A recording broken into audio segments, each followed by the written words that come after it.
Hey, it's Ethan Skolnick here with Alex Toledo at Kaseya Center, where the Miami Heat rebound from their worst loss of the season, where they scored only 8 points in the fourth quarter against Orlando and were outscored 37-8 by beating the Brooklyn Nets here at home. Scored 110 total, and they made 12 of their first 16 shots in the fourth quarter. So they solved the fourth quarter thing at least for one night. Tyler Hero nearly had a triple-double. Bam Adebayo had a strong overall game.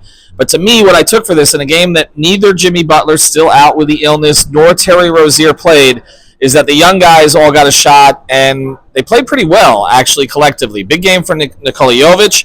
Jaime Jaquez was a little better as a starter than he's been recently, and Kel'el Ware made an impact in his minutes. And here's the thing about Ware, and look, I was reluctant to play him too much right away, more for his benefit, to get him to kind of work through the process before they force-fed him minutes.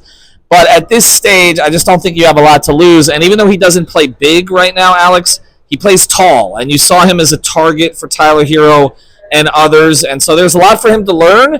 But right now, I would keep him in the rotation. And it was good to see some of the young guys play well. No doubt about it. I had similar takeaways as you when it comes to Ware. Like, he's just somebody who's continued to show productivity when he has his stints there. Like, it reminds me of, and I don't take this in a negative way at all, but it reminds me of early years Hassan Whiteside, where it's like he goes out there in short stints, not even early years, early months, excuse me.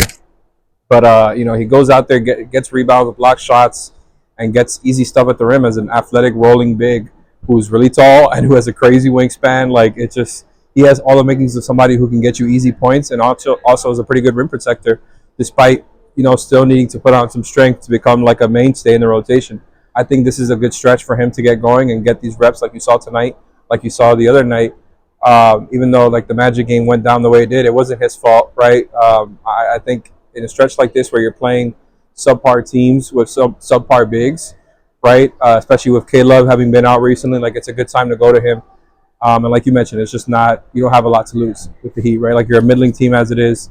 Get your young guys some reps. And speaking of that, Pella didn't, offensively still has some work to do, but it's good to see him back out there, and he's going to have probably some increased playing time if this Drew thing is long-term, right, with him being such a solid defender and giving you that size, right? On top of that, you got to see a little bit of Alec Burks out there, who did some stuff for you. Maybe he's a guy who can get some playing time here if they feel like they need a little bit more shooting. But, yeah, like you saw nice contributions from Bam towards the end, and him and Tyler come out with some cute little stat lines, and everybody goes home happy and just kind of reassured that they didn't blow the game like they did the other night. And after Christmas, they go back to Orlando, so they get a chance to avenge that loss. You're thinking back to some of the losses recently because the team really should have a better record.